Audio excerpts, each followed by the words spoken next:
Buen día a todos. Bueno, como ya nos adelantó un poco Germán, vamos a continuar con el estudio de Santiago. Eh, Estamos en Santiago capítulo 2, versículos del 14 al 16. Eh, la epístola de Santiago hemos visto, no sé si todos han tenido la oportunidad de leer el libro completo, que es un libro muy práctico. Podemos decir que como curiosidad, este libro no tiene temas doctrinales o teológicos destacables. Es un libro muy que va a lo cotidiano, a temas prácticos. No hay ninguna mención explícita a la muerte o resurrección de Cristo. Por eso es importante que este libro podamos estudiarlo a la luz de toda la Escritura. Si no, puede ser que nos encontremos con aparentes contradicciones, ¿cierto? Este libro ha sido históricamente un libro controversial, el libro de Santiago. Particularmente la porción que nos toca hoy, este pedacito de Santiago 2, del 14 al 16, porque toca un tema muy sensible que tiene que ver con la fe, la salvación y las obras, ¿no? Lutero tuvo muchos problemas con esta epístola. Fue un tema de ardua discusión durante el tiempo de la Reforma Protestante. Y él llegó a llamarla la epístola de paja, ¿no? Un poco a lo mejor tenemos que entender la posición de Lutero en ese momento, porque lo que él, digamos, estaba defendiendo y lo que era el corazón de su protesta tenía que ver justamente con poner el énfasis en la fe y no en las obras, ¿no? Y esta carta de Santiago venía a desafiar esa protesta de Lutero. Para él no tenía el mensaje central del Evangelio y como que metía confusión donde él quería llevar luz. Pero creo que esto de la justificación solo por la fe es algo que a lo largo de los siglos ya, y tantos estudiosos y teólogos que han pasado, es una cosa que en principio tendríamos nosotros los creyentes claros, ¿no? Lutero se oponía fuertemente a esto que va a desarrollar la Carta de Santiago, de que el hombre es justificado por las obras, no solo por la fe. Al atacar esto, la protesta de Lutero es que ponía ahí un poco de tensión. Nosotros somos afortunados 500 años después de poder tener tantos que han masticado antes que nosotros todos estos temas, y nosotros podemos ver y enfocar ahora esta porción que nos toca con mucha más claridad y mucha más luz, ¿no? Y la verdad que puedo llegar solo a la conclusión de que esta carta nos enriquece enormemente a nosotros como cristianos hoy. Vamos a leer el texto que nos toca. Santiago 2, del 14 al 16. Yo lo voy a leer en la versión Dios habla hoy. Dice así: hermanos míos, ¿de qué le sirve a uno decir que tiene fe si sus hechos no lo demuestran? ¿Podrá acaso salvarlo esa fe? Supongamos que a un hermano o a una hermana les falta ropa y la comida necesarias para el día, y uno de ustedes les dice que les vaya bien, abríguense y coman todo lo que quieran, pero no les da lo que su cuerpo necesita. ¿De qué les sirve? Así pasa con la fe. Por sí sola, es decir, si no se demuestra con hechos, es una cosa muerta. Uno podrá decir, tú tienes fe y yo tengo hechos. Muéstrame tu fe sin hechos y yo en cambio te mostraré mi fe con mis hechos. Tú crees que hay un solo Dios y en esto haces bien, pero los demonios también lo creen y tiemblan de miedo. No seas tonto y reconoce que si la fe que uno tiene no va acompañada de hechos, es una fe inútil. Dios aceptó como justo a Abraham, nuestro antepasado, por lo que él hizo cuando ofreció en sacrificio a su hijo Isaac. Y puedes ver que en el caso de Abraham su fe se demostró con hechos y que por sus hechos llegó a ser perfecta su fe. Así se cumplió la escritura que dice: Abraham creyó a Dios y por eso Dios lo aceptó como justo. Y Abraham fue llamado amigo de Dios. Ya ven ustedes, pues, que Dios declara justo al hombre también por sus hechos y no solamente por su fe. Lo mismo pasó con Rahab, la prostituta. Dios la aceptó como justa por sus hechos, porque dio alojamiento a los mensajeros y los ayudó a salir por otro camino. En resumen, así como el cuerpo sin espíritu está muerto, así también la fe está muerta si no va acompañada de hechos.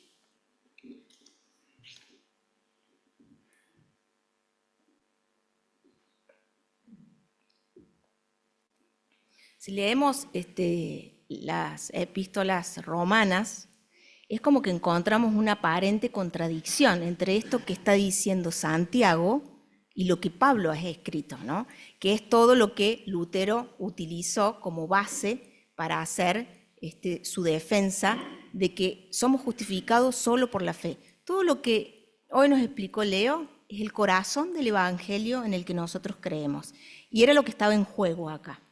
Creo que algo que nos ayuda mucho a comprender es poder entender cuáles son las preocupaciones o los peligros que por un lado veía Pablo y que por otro lado veía Santiago, y lo que volcó cada uno en sus cartas, ¿no? El peligro que Pablo veía era la justificación por la ley, es decir, la justificación, cuando decimos justificación, el hecho de que Dios nos vea aceptables, el hecho de que Dios diga: estamos bien, podemos ser reconciliados con Él, podemos tener de nuevo comunión con Él. La preocupación de Pablo era en la mente del judeo fariseico: si yo cumplo con todo, soy perfecto. Si cumplo con todo, soy acepto delante de Dios. Esa era la preocupación de Pablo. Y Pablo entonces insistía: es solo por fe, es por gracia. No puedo ganarla con ninguna obra. Santiago, por su parte, tenía una preocupación distinta. Él veía un peligro en la confianza en una fe teórica, en una fe intelectual que no producía ningún cambio visible en nuestras vidas. Él veía el peligro en que simplemente seamos oidores de la palabra y no hacedores.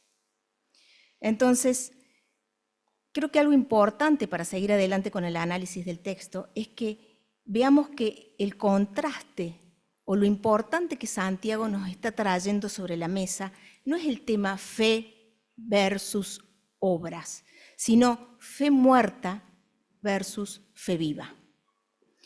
Si vamos a los versículos 14 y 17 y prestamos atención a las palabras que Santiago usa, dice: hermanos, ¿de qué nos sirve decir? ¿De qué nos sirve hablar con la boca y decir que tenemos fe si nuestros hechos no lo demuestran? ¿Podrá una fe así tener poder para salvarnos? Si la fe no se vive, es una cosa muerta. Y pone este ejemplo burdo, ¿no? En donde hay unas personas que no tienen ni abrigo ni comida y lo único que se les ofrece son buenos deseos y se los manda con las manos vacías, ¿no? Distinguir entre lo que es la profesión de la fe, es decir, la confesión con la boca, y lo que es la posesión de la fe, es decir, el realmente tenerla. Yo puedo decir que tengo fe, pero ¿la poseo realmente? Es la pregunta que nos tenemos que hacer. Si la poseo realmente, no solo lo profesaré, es decir, lo confesaré con mi boca, sino que lo mostraré con mi vida, se evidenciará en hechos y se probará en frutos. Si prestamos atención en la carta de Santiago, él muchas veces dice: no se engañen, ¿no? Es una apelación que hace constantemente en el texto. Sabe que tenemos, las personas, la tendencia fácilmente al autoengaño y no quiere que caigamos en esa trampa. Santiago nos está diciendo: puedes decir con tu boca que tienes fe, puedes creer que hay un solo Dios, creador de todas las cosas y de todo lo que existe, pero hace esa mención y dice: bueno, los demonios también creen. y sin embargo, ¿de qué le sirve? ¿No? Si esa fe que dices tener no se manifiesta en obras, no se evidencia en frutos, y acá es donde creo yo que está el corazón de la preocupación de Santiago. No creas que eres salvo, no creas que estás justificado, no creas que has nacido de nuevo, no creas que has pasado de vida a muerte, no creas que eres hijo y heredero de sus riquezas. No creas que tienes vida eterna y no creas que tienes un lugar en la casa del Padre. Creo que cuánto hay en juego acá, ¿no? Y por eso la apelación de Santiago es tan importante, es tan urgente, porque es una apelación de vida o muerte. Está en juego nuestra eternidad, nada más y nada menos. Si se fijan, el último versículo de la carta de Santiago, ¿no? Que muchas veces uno cuando escribe algo termina cerrando con eso que moviliza el corazón de uno, ¿no? Santiago dice, si alguno se ha apartado de la verdad y otro lo hace volver, sepan, lo salvará de la muerte. Entonces, fe más obras es un combo indivisible, va siempre juntos. De lo contrario es una fe inútil, sin poder para salvar, una fe muerta, incapaz de dar vida. En el versículo 18, Santiago hace un desafío y dice, uno podrá decir, tú tienes fe y yo tengo hechos. Muéstrame tu fe sin hechos y yo en cambio te mostraré mi fe con mis hechos, con mis obras. Santiago plantea un desafío que sabe que no puede perder, ¿no? Muéstrame tu fe sin hechos. ¿Cómo hacemos para mostrar una fe sin hechos? Es imposible mostrar una fe sin acciones y sin hechos concretos. ¿Por qué?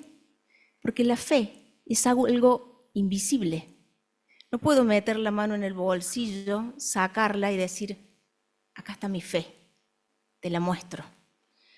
El único que puede ver mi corazón y saber si tengo esa fe es Dios. Pero el resto de las personas y el resto del mundo que ve no puede saber si esa fe está en mí, si esa fe no manifiesta cosas concretas en mi vida, en mi entorno, en hechos y en acciones concretas. Por eso Santiago dice, yo te mostraré mi fe con hechos. Y me gustaría hacer en torno a esto dos aclaraciones. La primera es en esto de poner el texto de Santiago a la luz de toda la Escritura, que pongamos el foco en la gracia de Dios, porque ni la fe ni las obras son nuestras. Ni la fe ni las obras son algo que sea propiedad nuestra. Son obra de su gracia en nuestras vidas y son un regalo precioso de Dios para nosotros. La palabra dice, Jesucristo es el dador, el autor y el consumador de nuestra fe. Y eso está en Hechos 12:2. Y Dios pone en nosotros tanto el querer como el hacer, por su buena voluntad, no por la nuestra. Y un pasaje más dice, Efesios 2:10 dice, porque somos hechura de Dios, creados en Cristo Jesús para buenas obras, las cuales Dios dispuso de antemano a fin de que las pongamos en práctica. Y otra versión dice, para que anduviéramos en ellas. O sea que acá estamos viendo cuál es el sentido y la razón de nuestra fe, al menos durante el tiempo que nos toca transitar en esta tierra. Y dice, para que anduviéramos en ellas. Y este andar en ellas tiene el sentido de estilo de vida. No es una sumatoria de cosas que tengo que hacer como una lista de puntos que tengo que cumplir. Es una actitud diferente para encarar la vida, que se vuelca y se muestra en un estilo de vida distinto. La otra aclaración es, en el otro extremo, y siempre tendemos de irnos de un lado a otro, es que las obras solas tampoco pueden salvarnos. En palabras de Jesús, en Mateo 7:22, leemos un pasaje que siempre viene una y otra vez acá a los estudios que estamos haciendo los domingos. Dice, en aquel día muchos me dirán, Señor, Señor. ¿Saben de qué pasaje hablo? Dice, al final de los días, dice Jesús, muchos van a venir a decirme, Señor, Señor, en tu nombre comunicamos mensajes, y en tu nombre expulsamos demonios, y en tu nombre hicimos muchos milagros. Y sin embargo Jesús les dice, nunca los conocí. Aléjense de mí, malhechores, hacedores de maldad. Fíjense que estas personas, para probar su fe, ¿qué pusieron delante de? Trajeron obras. Y miren qué obras. Comunicamos mensajes en tu nombre, expulsamos demonios, hicimos muchos milagros. Y el Señor dice, fuera de aquí, hacedores de maldad. Nunca los conocí. Fe y obras van siempre en el marco de una relación viva con ese Jesucristo.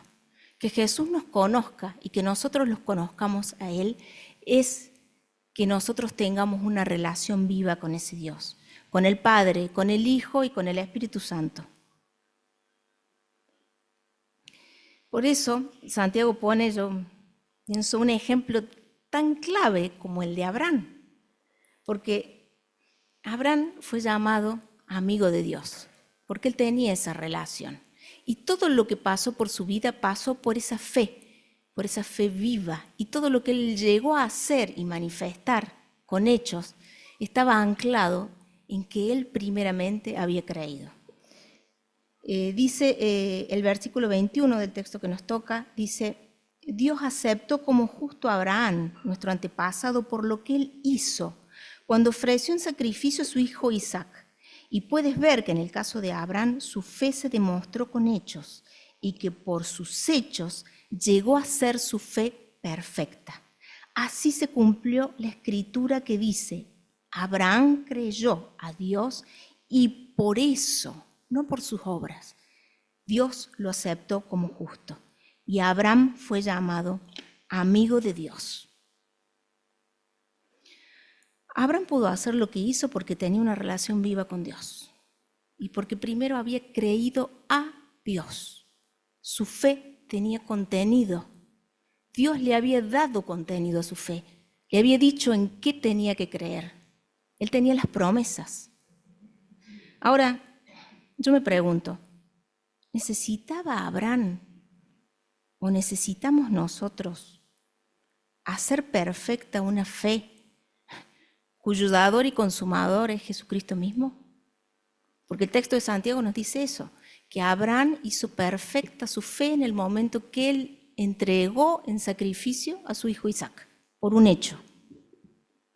¿Podríamos nosotros o Abraham mismo agregarle a su fe,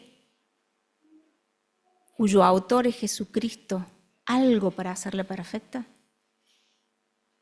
Entonces, ¿de qué perfección nos está hablando Santiago?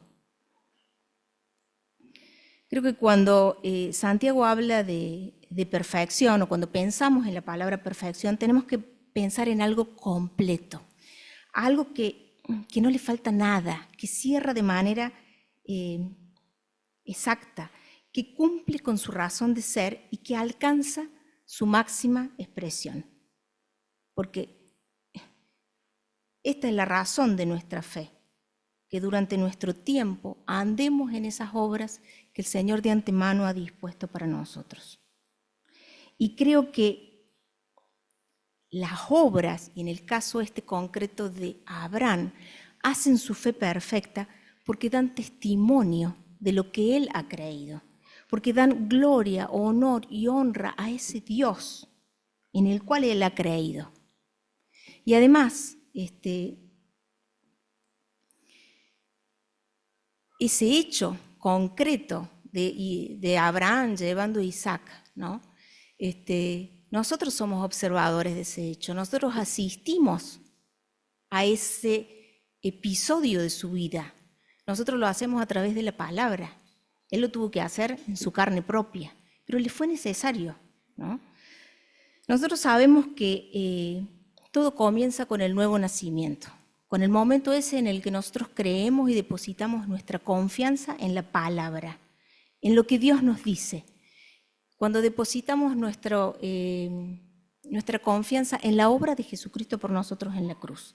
Esa regeneración que el Espíritu produce en nosotros no acaba, si bien ese es un hecho concreto, no es esa regeneración que nos pasa de muerte a vida, no se agota allí la obra del Espíritu Santo, no se detiene allí, sino que continúa a diario. Y es un poco lo que hablaba Leo durante la alabanza. Tiene que ver con nuestra vida en el día a día, con esa santificación, con esa transformación visible de nuestras vidas, de nuestros actos, de nuestras acciones, de nuestro estilo de vida, de nuestra manera de vivir, que ahora tienen que ser distintas, porque las estamos haciendo con Cristo, porque las estamos haciendo con la ayuda del Espíritu Santo, que nos dota y que nos capacita para manifestar esa nueva condición, la condición de hijos. Es importante que entendamos que la justificación, es decir, que Dios nos acepte, es solo por la fe, pero por una fe que no va sola, por una fe que no es estanca, que no es aislada, sino por una fe que va acompañada de obras y de frutos, porque el Espíritu nos capacita para vivir lo imposible.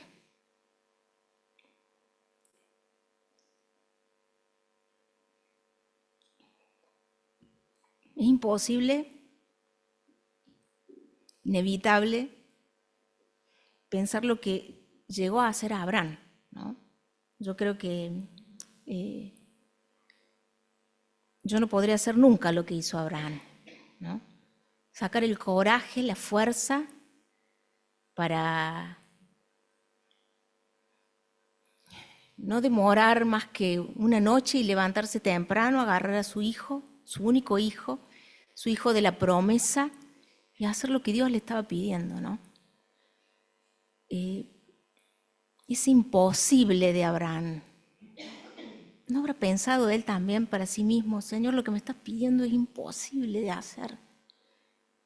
Yo creo que sí, ¿no? Sabemos que hubo una noche ahí entre que Dios le pide y Abraham sale, dice que sale de madrugada. Ahí deben haber sido unas horas eternas, unas horas muy duras, ¿no? Y yo me pregunto, ¿cuántos imposibles nos pide el Señor a nosotros hoy, ¿no? Porque a veces no son tan drásticos los pedidos o tan extremos como lo que le está pidiendo, lo que le pidió a Abraham en ese momento.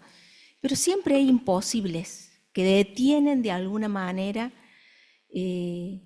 nuestro crecimiento y nuestra vida espiritual. Siempre nos sentimos que hay muros que no podemos atravesar, que de alguna manera estancan nuestro crecimiento y que nos roban la alegría y que impiden las bendiciones que hay detrás de decir sí y de creer que somos capaces de hacer lo imposible, no por nosotros, sino porque hay uno que nos capacita por medio de su espíritu para poder lograrlo. Vencer estos imposibles es lo que va a perfeccionar nuestra fe y lo que va a hacer que nuestra fe manifieste al mundo que somos hijos y de que ese espíritu vive y que está en nosotros, y lo que Cristo hizo en la cruz es real y verdadero hoy para nosotros y para el mundo que hoy tanto lo necesita. Cuando leemos el texto de Génesis 22:12, la respuesta del Señor a Abraham, cuando Abraham hace esto por medio del ángel, le dice: no extiendas tu mano sobre el muchacho, ni le hagas nada, porque ya conozco que temes a Dios, por cuanto no me rehusaste a tu único hijo. Para mí es imposible no hacerme preguntas y digo, ¿pero no conocía Dios el corazón de Abraham? ¿No sabía Dios que Abraham le temía de antemano? ¿No era consciente? ¿Necesitaba Dios ese sacrificio? Tengo que llegar a la conclusión de que el que necesitaba transitar ese imposible era Abraham. y los que necesitamos ver que el poder de Dios es capaz de hacer cosas imposibles en la vida de las personas, somos nosotros, los que asistimos en la distancia a lo que a Abraham le pasó. Y Abraham es solo un ejemplo. Abraham no sabía, y nosotros no sabíamos. Abraham necesitaba saber que temía a Dios y que estaba dispuesto a darle todo. Nosotros necesitamos transitar nuestros imposibles. Nosotros necesitamos saber que nuestros imposibles son posibles en Cristo. Y el ejemplo de Abraham cumple de manera íntegra y perfecta con su razón de ser. Manifiesta el tipo de fe que a él lo movía. Y alcanza en ese acto su máxima expresión, fe más obras, una unidad indivisible.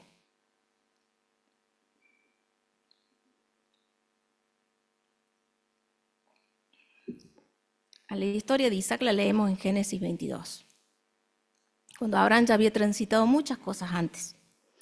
Él había comenzado atendiendo el llamado de Dios cuando le dijo, salí de la casa de tu parentela y ándate a una tierra lejana.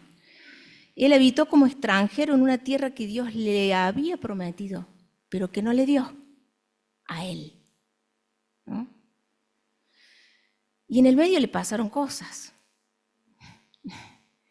Su fe también tuvo situaciones en donde dudó y en donde se equivocó. Y me gusta esto de ver los errores también, porque a veces tenemos la tendencia a ver toda la perfección de la vida de los héroes de la fe. Pero los héroes de la fe también dudaron, y a Abraham le pasó lo que le pasó cuando decidió no esperar y tener a su hijo con la criada y no en el tiempo en que el Señor tenía dispuesto con su esposa Sara, ¿no? Y también no podemos dejar de recordarnos a la Abraham que en temor y teniendo miedo que le pasara algo, dijo que su esposa era su hermana, porque tal vez podían llegar a matarlo, porque su esposa era muy bella y bueno, alguien podría querer tomarla, ¿no? Y vemos cómo en nuestra vida siempre tenemos esa tendencia de dudar y tomar las riendas, de dudar y que la fe no nos alcance, ¿no? Pero finalmente, en ese desarrollo de su fe, leemos lo que escribe el escritor de Hebreos en Hebreos 11:12, dice, pero Abraham creyó la promesa de Dios en relación a su descendencia y no rehusó ofrecer a su unigénito. Falló en cosas antes, pero al final fue capacitado por el tipo de fe que tenía a hacer lo imposible. Y dice, porque creía a Dios y confiaba en Él para cumplir lo prometido. Y fijémonos cómo llama a Abraham al monte del sacrificio.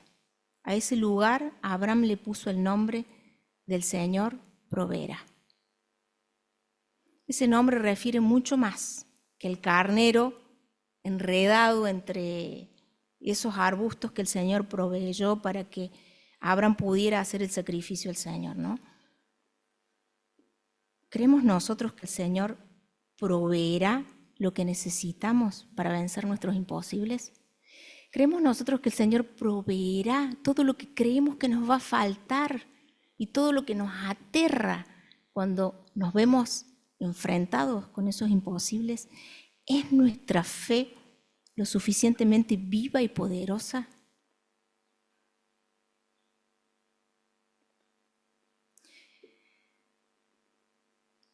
A ese tipo de fe es a la que llama nuestra atención Santiago. No se trata de obras que justifican, sino de acciones que evidencian la verdadera fe. Acciones que necesitan ser consumadas para que podamos crecer, avanzar, madurar, para que puedan ser sal y luz para los que observan y por medio de las cuales nosotros sabemos que vamos a estar caminando con Dios, ¿no? Porque Abraham era amigo de Dios, porque caminaba con Dios. Entonces me quedan, para finalizar, dos reflexiones finales. La carta de Santiago es una carta universal. Sabemos que la escribió para un grupo de personas amplio y que entre ellos había creyentes, pero había algunos que todavía no habían creído. Entonces, la primera reflexión tiene que ver con un asunto de calidad de vida. Para los que han creído y para los que hemos creído y para los que hemos pasado de muerte a vida. A veces pensamos que la fe solamente es un medio para recibir salvación. Pero la palabra también dice que el justo por la fe vivirá. Y a veces el quedarnos con que la fe es solo para salvación, ese desconocimiento afecta seriamente nuestro testimonio, nuestro propósito, nuestro crecimiento, nuestro estilo de vida y la calidad de nuestra vida espiritual. Entonces el desafío es que nos animemos y nos ayudemos unos a otros a alcanzar la máxima dimensión de nuestra fe, esa perfección de la que Santiago habla. Que no nos conformemos con una vida espiritualmente pobre, que confiemos en que Dios proveerá tanto el querer como el hacer para lograr derribar nuestros imposibles y unidos a ese Cristo dar el fruto que Él ya de antemano ha preparado que demos. La obediencia que sale de un corazón que descansa en Dios y que lo ama por encima de todas las cosas, trae enormes bendiciones a nuestras vidas. Entonces, no las detengamos, las abracemos, las recibamos, porque el Señor está dispuesto a dárnoslas. Y la segunda reflexión, con lo que quiero terminar, es para los que aún no han experimentado esa fe viva y poderosa, esa fe que salva. Es un asunto de vida o muerte. Es crítico y es urgente porque lo que está en juego es nuestra eternidad. Es lo que está más allá de esta vida, que sabemos que tiene principio y fin, que somos como hierba, que hoy estamos y mañana no estamos más. Entonces, el creer también tiene, si bien la fe la pone Dios y la obra la hace el Espíritu, en nuestra mente humana hace un proceso. La fe que tiene poder para salvarnos tiene contenido. No es creer en un Dios cualquiera. No es creer en un Dios porque es imposible pensar que Dios, que estamos acá por casualidad y que todo lo creado se hizo de la nada. Pero es mucho más que eso. Nuestra fe tiene que tener contenido. El contenido de nuestra fe tiene que ser el Evangelio de Jesucristo, lo que Cristo hizo por nosotros. Lo que leímos en la carta de Santiago dice, Abraham le creyó a Dios, creyó lo que Dios decía. Nosotros tenemos que creer lo que el Evangelio de salvación dice para nosotros.